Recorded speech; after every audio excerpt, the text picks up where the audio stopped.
नमस्कार, मैं हूं दीपक चौरसिया। टुनाइट विद दीपक चौरसिया के स्पेशल एडिशन में आपका स्वागत है। आज गुजरात में दूसरे दौर की वोटिंग खत्म हुई और इसके साथ ही इंडिया न्यूज सीएनएक्स अपना सबसे सटीक और सबसे भरोसेमंद एग्जिट पोल लेकर आया। एग्जिट पोल के अनुमान के मुताबिक गुजरात और हिमाचल दोनों में ही बीजेपी की सरकार बन रही है। गुजरात में बीजेपी को 110 से 120 सीटें मिलने का अनुमान है, जबकि कांग्रेस को 65 से 75 सीटें मिल सकती हैं। यानी कांग्रेस जीत के जो दावे कर रही थी उस पर पानी फिरता दिख रहा है। वहीं कांग्रेस की तमाम कोशिशों के बावजूद बीजेपी फिर से सरकार में आती दिख रही है। एग्जिट पोल के नतीजों से बीजेपी खुश है, जबकि कांग्रेस ने बहाना ढूंढ लिया है। हमारे ब्यूरो चीफ राकेश कुमार सिंह ने गुजरात में कांग्रेस के प्रभारी अशोक गहलोत से बात की। गहलोत हार की जिम्मेदारी राहुल पर डालने की बजाय खुद लेने की बात कर रहे हैं और ईवीएम पर भी सवाल उठा रहे हैं।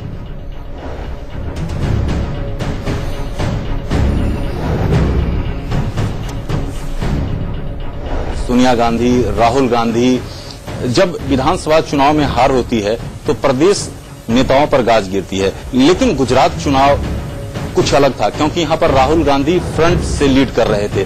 तो क्या अगर जिस तरह से एग्जिट पोल के नतीजे हैं, अगर वो सही होते हैं तो ऐसे में क्या राहुल गांधी जिम्मेवारी लेंगे? देखिए, ये जिम्मेवारी तो हमारी बनती है, जिस पर हम वहाँ पे प्रभारी महामंत्री हैं, तो पूरा हमने कैंपेन को ऑर्गेनाइज किया। और मैं समझता हूँ कि अभी आप इंतजार कीजिए चुनाव परिणामों का, उसके पहले कोई निष्कर्ष मत निकालिएगा। पूरी जनता में एक भय है कि चुनाव कांग्रेस जीतने जा रही है। अगर ईवीएम में गड़बड़ नहीं हुई हो तो ये मैं समझता हूँ कि ईसीआई के लिए भी अच्छी बात नहीं है कि निर्वाचन आयोग जो है उसकी विश्वसनीयता बनी रहे, ये सुनिश्चित करने का काम उनका होना चाहिए। कांग्रेस की बहानेबाजी आपने देख ली। अब आपको गुजरात और हिमाचल के एग्जिट पोल नतीजों के बाद देश की बड़ी तस्वीर दिखाते हैं। अगर एग्जिट पोल के नतीजे सही साबित होते हैं तो राष्ट्रीय स्तर पर क्या तस्वीर होगी? बीजेपी और हमारे एग्जिट पोल नतीजों में कांग्रेस हिमाचल में हारती दिख रही है, जबकि बीजेपी गुजरात में जीतती दिख रही है। गुजरात और हिमाचल जीतने के बाद देश के कुल 19 राज्यों पर बीजेपी और एनडीए का शासन होगा। एग्जिट पोल के नतीजों के मुताबिक बीजेपी को अब सीधा शासन देश के 14 राज्यों में हो जाएगा। इनमें उत्तर प्रदेश, महाराष्ट्र, मध्य प्रदेश, राजस्थान, झारखंड, असम, छत्तीसगढ़, हरियाणा, उत्तराखंड, अरुणाचल प्रदेश, गोवा, मणिपुर और गुजरात का नाम पहले से था और अब इसमें हिमाचल प्रदेश का नाम भी जुड़ जाएगा।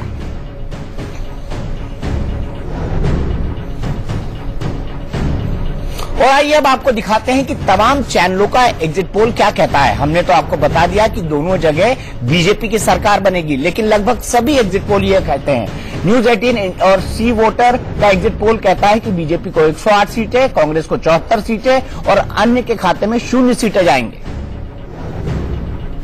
वहीं न्यूज 24 टुडे चाणक्य का एग्जिट पोल कहता है कि बीजेपी को 135, कांग्रेस को 47 और अदर्स को 0 सीटें मिलेंगी। वहीं टाइम्स नाउ और वीएमआर का एग्जिट पोल कहता है कि बीजेपी को 113, कांग्रेस को 66 और अदर्स को 3 सीटें मिलेंगी।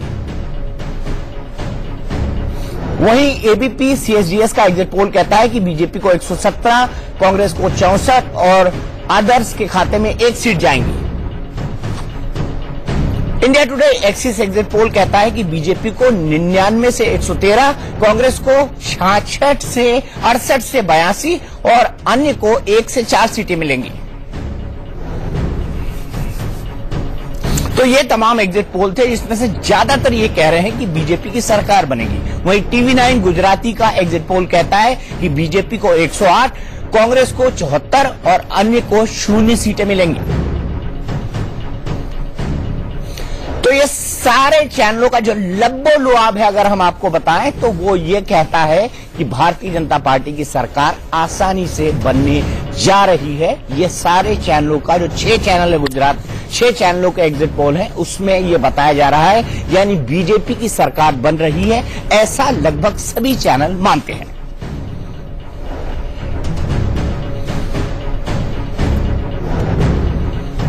गुजरात चुनाव में जबरदस्त जुबानी जंग छिड़ी, पीएम को नीच तक कह दिया गया। हालांकि इसके लिए माफी मांगी गई, लेकिन पीएम ने कहा कि जितना कीचड़ उछालोगे उतना कमल खिलेगा। क्या एग्जिट पोल के नतीजे उसी की तरफ इशारा करते हैं? देखिए पीएम मोदी और राहुल गांधी के बीच कैसे जुबानी जंग छिड़ी थी।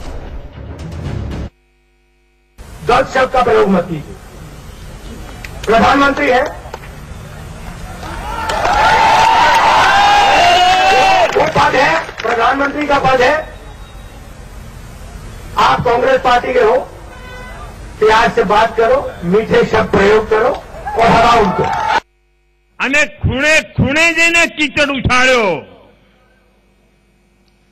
આજની પળે આ કીચડ ઉછાળનારાઓનો હું હૃદયપૂર્વક આભાર માનું છું.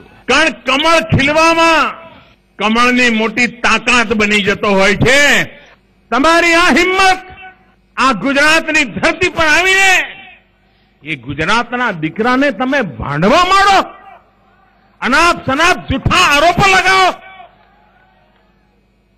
कोई गुजराती आने माफ करते भाइयों बहनों? 14મી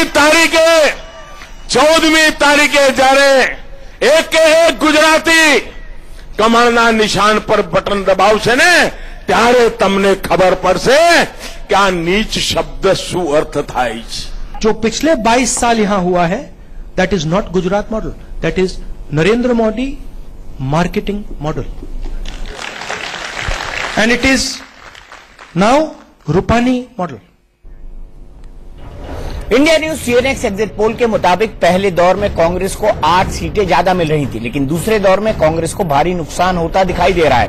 जानकारों की माने तो इसकी एक बड़ी वजह मोदी पर मणिशंकर अय्यर के बयान को माना जा रहा है. मणिशंकर अय्यर ने पीएम को नीच कहा था. पलटवार करते हुए मोदी ने कहा था कि गुजरात की जनता इसका जवाब 14 दिसंबर यानी आज होने वाली वोटिंग में देगी. वहीं मणिशंकर अय्यर ने कहा था कि अगर उनके बयान की वजह से कांग्रेस को नुकसान हुआ तो वो हर सजा भुगतने को तैयार है. आप मणिशंकर अय्यर के वो दोनों बयान सुनिए. हाँ, मैं एक आदमी को जानता हूं जो बाबा साहब अंबेडकर के बारे में कुछ नहीं जानते हैं. उनका नाम है नरेंद्र मोदी.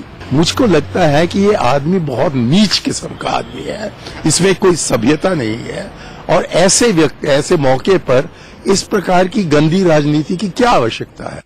और यदि मेरे कुछ कहने से कांग्रेस को कुछ भी हानि पहुंची हो तो मुझको बहुत अफसोस है, और मेरा ऐसा कोई इरादा था नहीं, लेकिन कुछ नुकसान हुआ तो जो भी दंड कांग्रेस पार्टी मुझको देना चाहता है उसको मैं लेने को तैयार हूं. हार्दिक पटेल ने गुजरात चुनाव में बीजेपी को हराने के लिए एड़ी चोटी का जोर लगा दिया.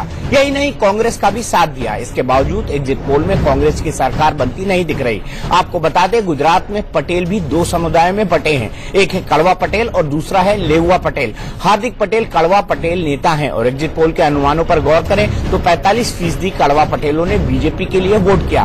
वहीं लगभग 53% कड़वा पटेलों ने कांग्रेस को वोट दिया. वहीं 47% लेउआ पटेलों ने बीजेपी को वोट दिया, जबकि इस समुदाय के 39% लोगों ने कांग्रेस को वोट दिया. इस लिहाज से हार्दिक पटेल बीजेपी को नुकसान नहीं पहुंचा सके. अब हार्दिक पटेल एग्जिट पोल के नतीजों को मानने से इनकार कर रहे हैं. ओपिनियन पोल से थोड़ी ना गवर्नमेंट, यूपी में भी बिहार में भी गलत पड़े थे ओपिनियन पोल, दिल्ली में भी गलत पड़े थे. अब तो जनता ने वोट किया तो उस पर आधार पर चलेंगे. आपको क्या लगता है? मुझे लगता है कि कांग्रेस को 100 से 105 के आसपास मिलेगी. हार्दिक, प्रधानमंत्री ने आज जिस प्रकार से रोड शो किया है, कांग्रेस ने उस पर शिकायत की है. कल राहुल गांधी का हुआ था. इलेक्शन कमीशन ने संज्ञान लिया, चैनलों को नोटिस दे दिया. आप किस नजरिए से देखते हैं? बिल्कुल गलत है. कहीं ना कहीं चुनाव कमीशन भी भाजपा का कोई अंश हो ऐसा काम कर रहा है. बहुत दुख की बात है कि जब राहुल गांधी पर एक्शन लिया जाता है, चुनाव चैनलों पर एक्शन लिया जाता है, मोदी पर क्यों नहीं. अब आपको दिखाते हैं कि इंडिया न्यूज सीएनएक्स के एग्जिट पोल नतीजों में बीजेपी और कांग्रेस को कितने फीसदी वोट मिले हैं. बीजेपी को इस बार कुल 45% वोट मिलते दिख रहे हैं. 2012 के विधानसभा में चुनाव में बीजेपी को कल लगभग 48% वोट मिले थे. इस हिसाब से उसे 2.85% वोटों का नुकसान होता दिख रहा है. एग्जिट पोल नतीजों में कांग्रेस को 42.55% वोट मिलते दिख रहे हैं, जबकि 2012 के चुनाव में कांग्रेस को 38.9 3% वोट मिले थे। इस लिहाज से उसे 3.62% वोटों का फायदा होता दिख रहा है। अन्य के वोट प्रतिशत में इस बार 0.77% का नुकसान होता दिख रहा है। यानी एग्जिट पोल नतीजों में पिछली बार की तुलना में इस बार कांग्रेस के वोट प्रतिशत में इजाफा तो हुआ, लेकिन ये वोट प्रतिशत उसे जीत दिलाने में मदद करते नहीं दिख रहा।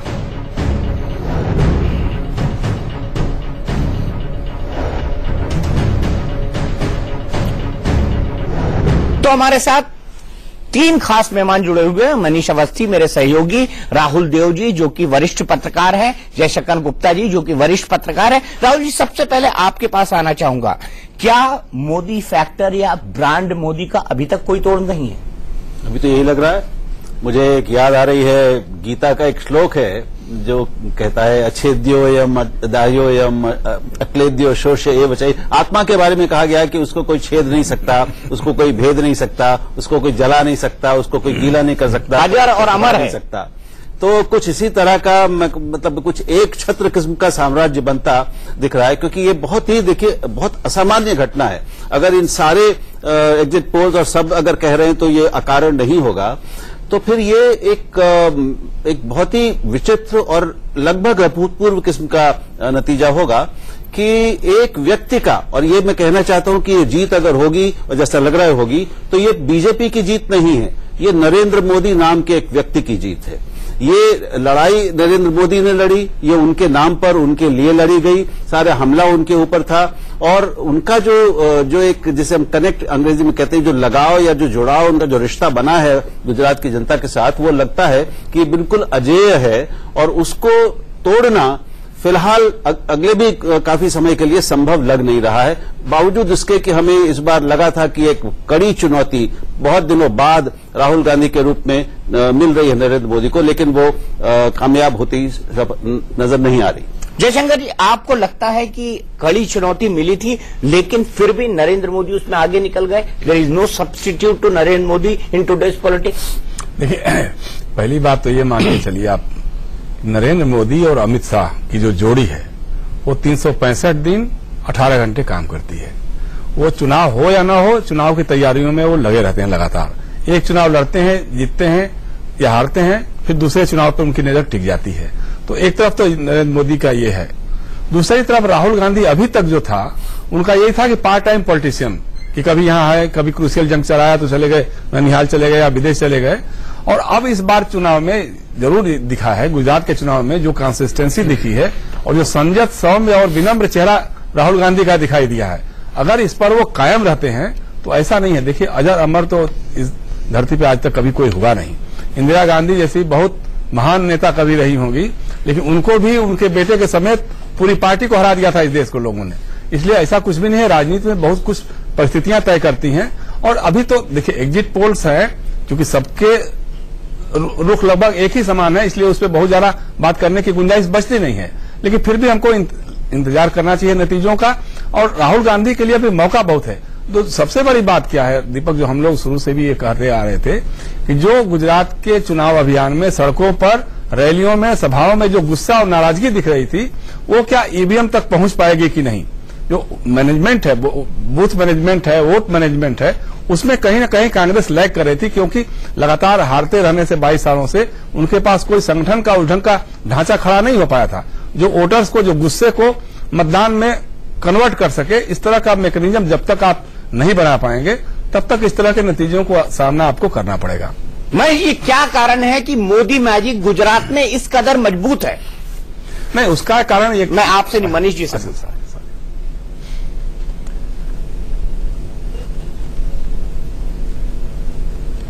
दीपक भाई, जहां तक मोदी मैजिक की बात करें तो मोदी मैजिक के मजबूत होने की 2 मनीष भाई, अफसोस आपके पास आपकी आवाज ठीक से नहीं आ रही है, मुझे यही रोकना पड़ेगा आपको।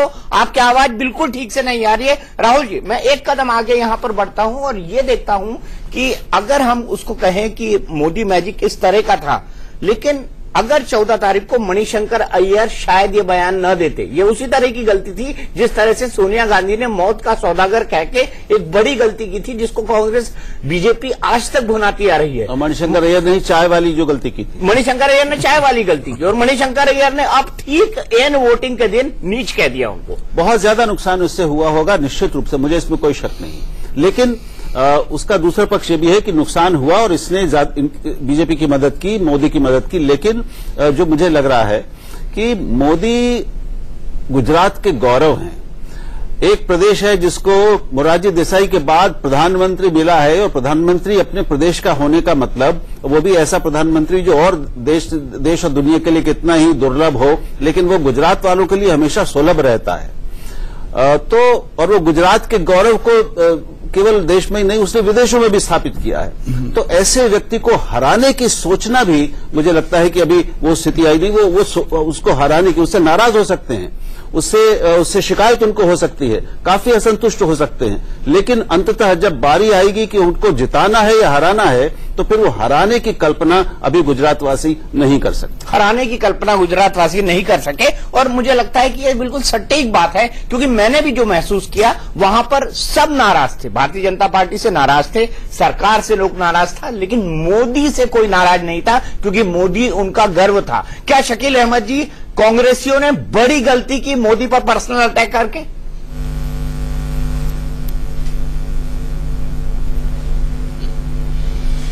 नहीं, स्वाभाविक रूप से वोट उन्हीं के नाम से मांगा जा रहा था और उन्होंने देश के स्तर पर जो गलतियां की हैं उनको गिनाना हम लोग नहीं समझते हैं कि कोई गलत बात थी। जो इश्यूज थे, गुजरात के इश्यूज थे, नेशनल इश्यूज जो प्रधानमंत्री के हैसियत से, चाहे वो जीएसटी हो चाहे ये हो, देखिए ये इस ओपिनियन पोल का क्या सही है क्या गलत है ये तो 18 को पता चलेगा, लेकिन वहां जो नाराजगी थी एग्जिट पोल है शकील भाई, ये ओपिनियन पोल नहीं है, भी कह रहे थे, एग्जिट पोल है, सभी लोग कह रहे थे। और उसके बाद ये एग्जिट पोल की बात हम कह रहे हैं कि उसके बाद भी ये एग्जिट पोल अगर सही है तो 18 के बाद ईवीएम पर एक बड़ी बहस देश में और गुजरात में भी बड़े जोर शोर से शुरू होगी अगर ये सही है। लेकिन हम लोग इसको सही नहीं मानते हैं बहुत, इसलिए कि बिहार में भी गड़बड़ी हुई, गुजरात यहाँ गोवा में भी गड़बड़ी हुई, जो उत्तर प्रदेश में भी किसी ने नहीं कहा। तारीख के बाद देश भर में और विशेषकर गुजरात में ईवीएम के चरित्र पर बहुत बड़ी और लंबी चौड़ी बहस होने वाली है। शकील भाई मैं आपसे पूछूं, वीवीपैट किसने शुरू किया था या किसने शुरू कराया था? देखिए वो तो ईवीएम को शुरू किया था, बच्चा पैदा करता है माँ बाप, लेकिन बच्चे गलती नहीं करते हैं क्या? तो स्वाभाविक रूप से उस समय समझा गया था कि ये सही है, लाया गया। अब उसमें दुनिया के बहुत से देशों ने जिन्होंने शुरू किया था उन्होंने बंद कर दिया, वहां की न्यायालय ने आदेश दिया कि आप बंद कीजिए। अच्छा तो मुझे एक बात बताइए, पंजाब में अमरिंदर सिंह जीते, पंजाब में अमरिंदर सिंह जीते, क्या वहां पर ईवीएम ठीक थी या गलत थी? और जो आप खुद कह रहे हैं, मुझे सिर्फ एक बात बताइए शकील भाई, जो है पंजाब में अमरिंदर सिंह जी जीते, वहां पर ईवीएम ठीक थी या गलत थी? और उसके बाद भी अगर एग्जिट पोल सही है तो ये स्वाभाविक रूप से चौंकने की बात है। नहीं, मुझे ये बताइए कि पंजाब में अमरिंदर सिंह जीते, अभी हाल में ही जीते हैं, वो थोड़े दिन पहले जीते हैं, तब पंजाब के अंदर क्या पंजाब में अमरिंदर सिंह जी जीते ईवीएम की वजह से जीते या अपनी वजह से जीते? पंजाब में ईवीएम सही थी और गुजरात में गलत, ये कैसे हो गया?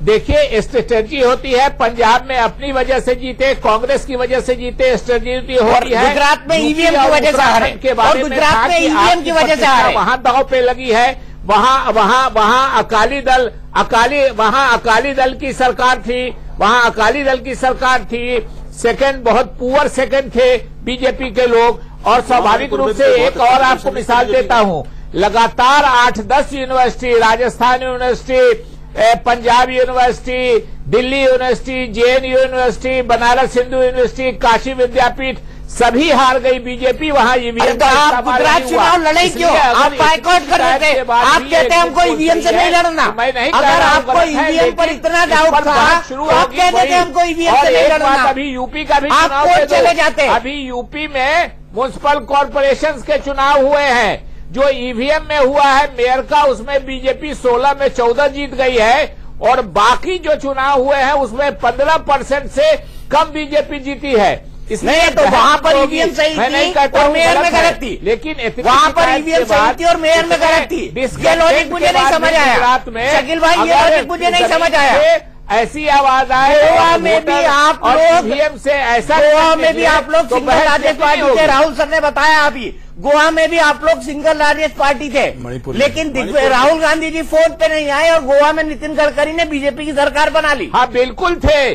तो गोवा देखिए, जो प्रतिष्ठा का प्रश्न बनता है, जो प्रतिष्ठा का प्रश्न बनता है उसको ज्यादा ये किया जाता है। उत्तर प्रदेश और उत्तराखंड। अच्छा, आपके राज्य बिहार में क्या हुआ था कि कहीं जब चुनाव हुए थे ईवीएम सस्तियां गलत आ रहा था। अरे शकील भाई गुजरात की जहां शकील भाई है, स्वाभाविक रूप से आप ही लोग पत्रकार गए थे वहां, वो लोग लगातार ये फीडबैक दे रहे थे कि लोगों में बहुत नाराजगी है बीजेपी के प्रति, जीएसटी के वजह लेकिन आप उसको वोटों में बदल नहीं पाए ना, वजह कर, नौजवानों की बेरोजगारी के वजह कर, महंगाई के वजह कर, स्वाभाविक रूप से लोगों में नाराजगी थी। तो वो रिफ्लेक्ट क्यों नहीं हो रहा है एग्जिट पोल में? नहीं, मुझे सिर्फ इतना बताइए कि बिहार में भी यही प्रिडिक्शन थे कि वहां पर बीजेपी जीतेगी और कांग्रेस हार जाएगी, लेकिन कांग्रेस, लालू यादव और नीतीश कुमार जी ने एक साथ में सरकार बना ली। तो क्या बिहार में ईवीएम गलत थी? मामला अलग है। बिहार में ईवीएम गलत थी। समीकरण बने थे बिहार के लोकसभा के चुनाव नहीं, मुझे ये बता दीजिए सिर्फ एक लाइन में, बिहार में ईवीएम गलत थी या सही बिहार हम लोकसभा में जैसे हमको 40 में 33 सीट मिल गई, वैसे हमको फिर मिल जाएगी सीट। इसलिए बिहार में टेम्परिंग का चांस कब लेने की बात हो रही थी? बिहार को ये हैंगओवर में थे लोकसभा के कि लोकसभा में 40 में से चूंकि हमको 33 सीट मिल गई थी, इसलिए यहां भी मिल जाएगी। कबीरा, इस संसार में भांति भांति के लॉजिक, मुझे आपका लॉजिक समझ नहीं आ रहा है शकील भाई, मुझे लॉजिक समझ नहीं आ रहा है यहां पर।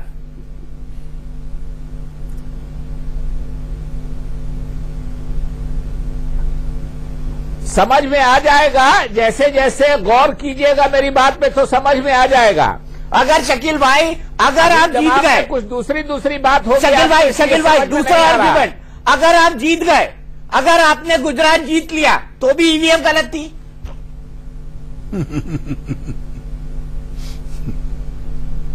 नहीं, मैं क्या कह रहा हूं वो सुनिए ना। मैं कह रहा हूं कि अगर ये एग्जिट पोल पर हमको विश्वास नहीं है, लेकिन अगर ये सही है, क्योंकि ग्राउंड रियलिटी बिल्कुल गलत थी, बिल्कुल बीजेपी के खिलाफ थी। अगर ये सही नहीं है और आप जीत जाते हैं तो ईवीएम ठीक है क्या? टोपी उतार, अगर ये सही नहीं है, आप जीत जाते हैं तो ईवीएम सही है कि गलत है? मेरे पास आप ही लोगों का बनाया हुआ वीडियो है, एक बहुत प्रतिष्ठित चैनल ने वो वीडियो दिखलाया था। तो उसके बाद भी अगर ये ओपिनियन पोल है और रिजल्ट यही होता है, एग्जिट पोल है और रिजल्ट यही होता है, तो कहीं न कहीं ईवीएम पर सवाल उठेगा।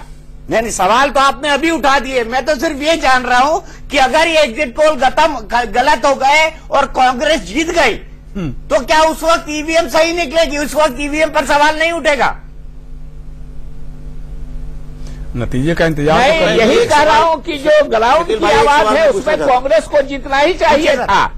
अगर कांग्रेस जीतेगी तो ईवीएम की गड़बड़ी नहीं मानेंगे, इसलिए ग्राउंड की जो आवाज थी वो कांग्रेस के पक्ष में ही थी, बीजेपी के खिलाफ थी। शकील भाई कुछ राजनीतिक कारण और कुछ सामाजिक कारण जो मेरी समझ में आए, मैंने अभी बयान किए थे। भाई बोल रहे हैं? जी, मैं ये आपसे पूछना चाहता हूं कि पहले अगर ये ईवीएम में इतनी बड़ी गड़बड़ हुई है तो आप लोगों को, आपकी सारी मशीनरी, सारे नेता, सारे कार्यकर्ता मिलकर पहले दौर में भी गड़बड़ी हुई होगी, उसको आप भांप नहीं पाए? कोई आपको ऐसा लगा क्या उस समय? किसी वरिष्ठ नेता ने इस तरह की कोई बात नहीं की? अब हार की संभावना सामने है तो अब आप उसको सामने ला रहे हैं और ये मानने को तैयार नहीं है कि कुछ असली कारण, राजनीतिक कारण भी हो सकते हैं हार के।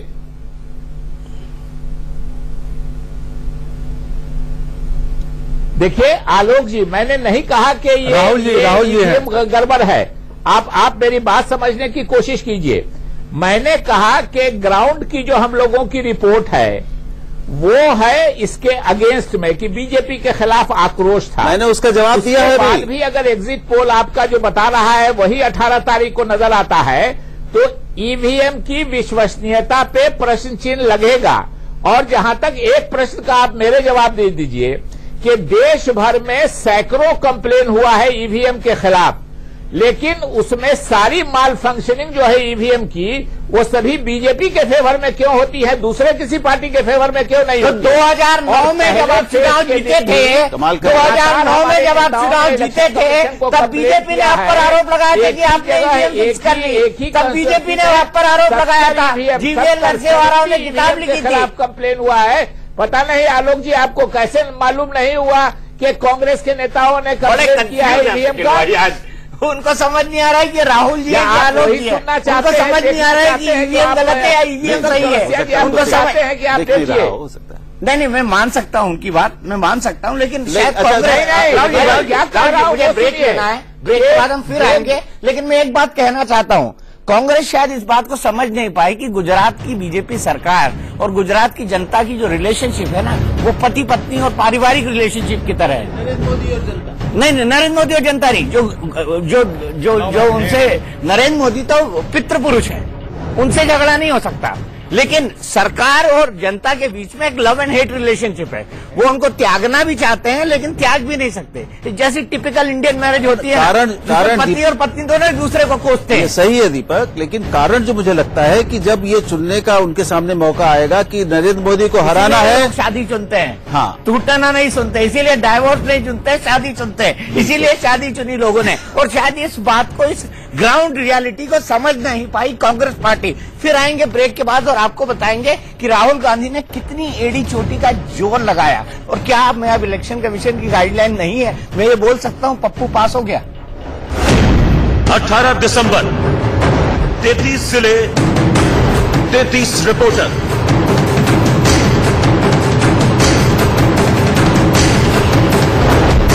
गुजरात चुनाव के सबसे तेज नतीजे सिर्फ इंडिया न्यूज पर।